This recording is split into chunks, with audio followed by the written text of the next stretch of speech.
A little bit. But it's a bit loud anyways. Yeah, this is good actually. I think with it. I might zoom in a bit.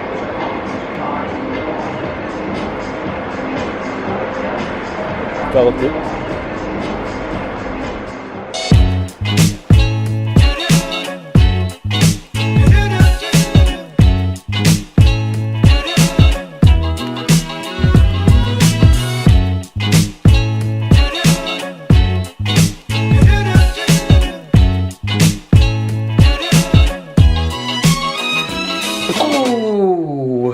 Hey guys, how's it going today? Super pumped today because I am going to be introducing somebody new to you. He's been a staple in my poker life and kind of one of the reasons that poker was so easy for me here.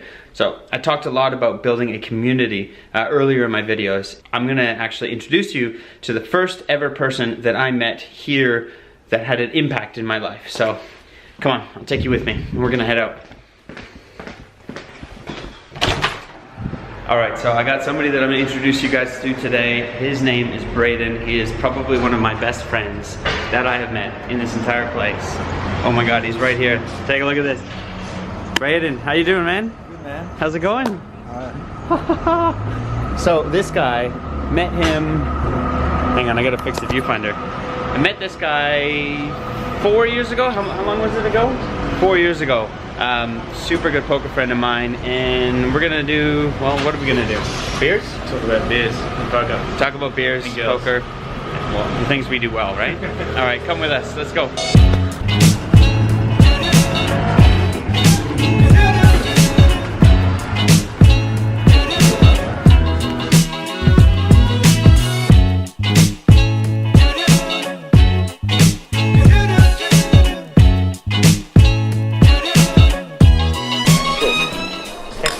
Yeah, no worries.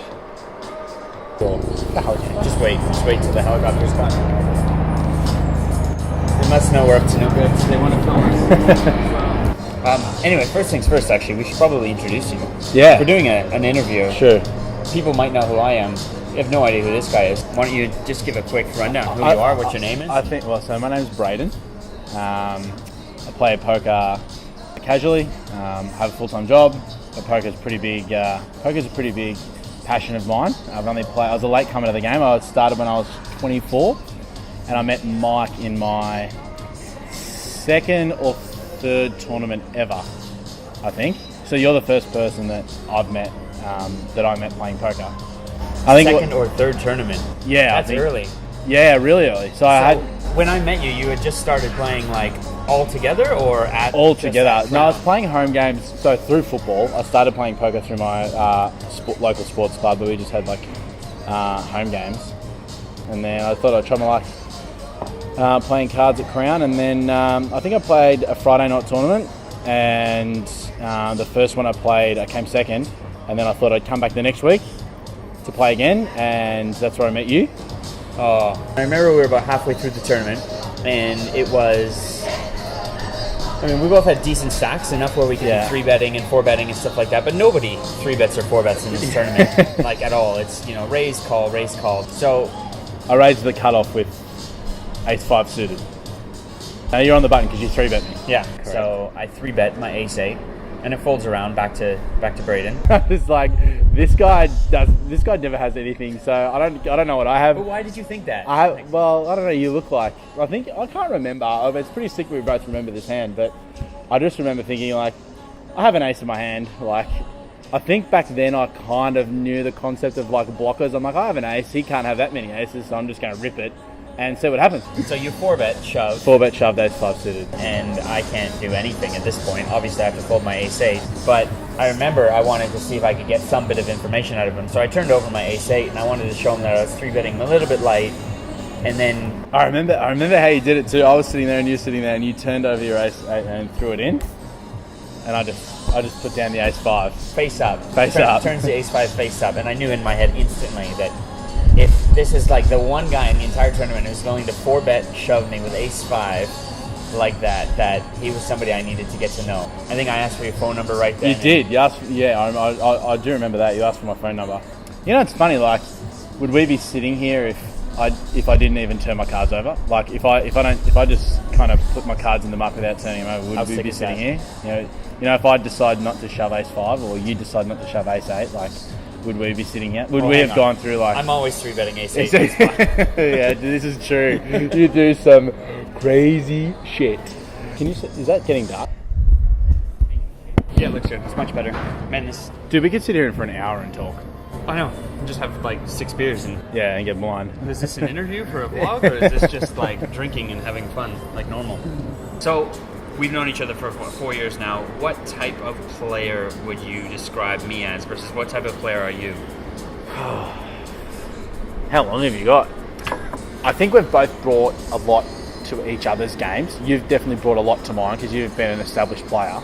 But there are some spots where you shove or you check shove, and I'm like, what? Like, how? Why?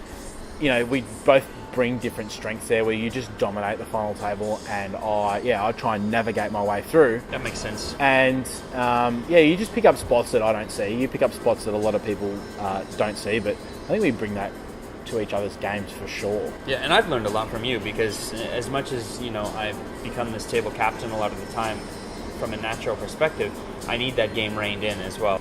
Just chill. You don't need a 3-bet this right now. Maybe you think it's a good spot, but just chill, chill out. Yeah, and then some spots we don't need to. You don't need to, yeah. But and then what? The big blind wakes up with aces, and it's just like yeah. Brayden has this sixth sense about knowing when not to 3-bet these things. I find it so fascinating that we can't play online poker here. To not play online poker in this country where you can gamble on anything. You can gamble on what the colour of the tie the Prime Minister is going to wear tomorrow. You can do that every day on Sportsbet. Like, it's just the sickest. And all of a sudden we can't play online poker. I know, I'm not going to get into that. I asked my girlfriend yesterday if they had poker in Sri Lanka. Yeah, well, I'm actually... How sick would that vlog be? I'm dating this girl at the moment.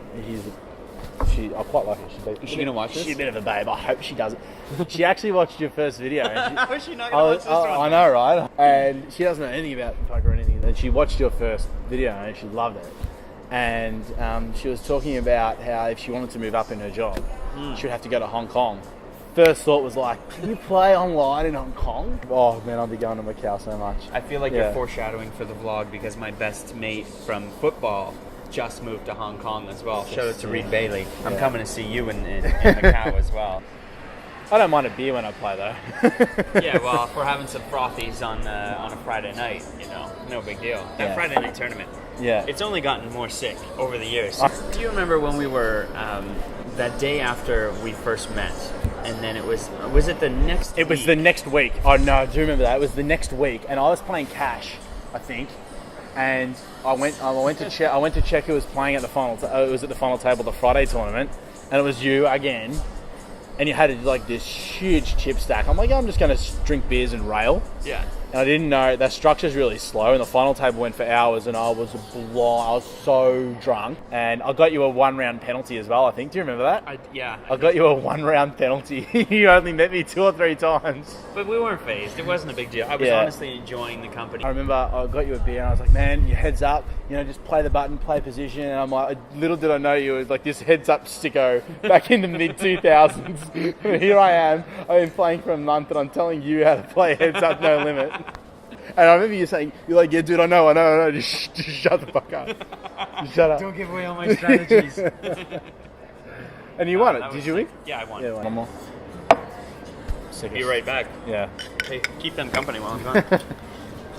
Overall, I mean, it's been a really good, fruitful relationship with this guy. There's not a lot of people that you meet inside of poker that can become friends outside of poker.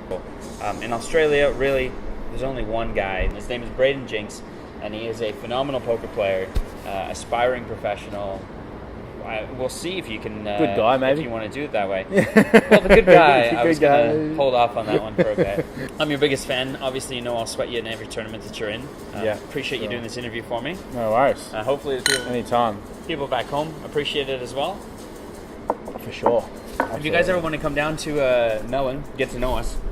hands down, drop some comments down there, send a message. If you're already here in Melbourne and you do know us or you've seen us around, throw us a comment. Let's go play Friday nights. We're just normal players that like to play, and we really like to study our hands hard, and we try and we try and do our best. Yeah. But just come up and say hello. We're always just either drinking beers or playing cards, talking about like life. Let's chat cards. Let's sit down at the table together. Let's have a good laugh. And Yeah.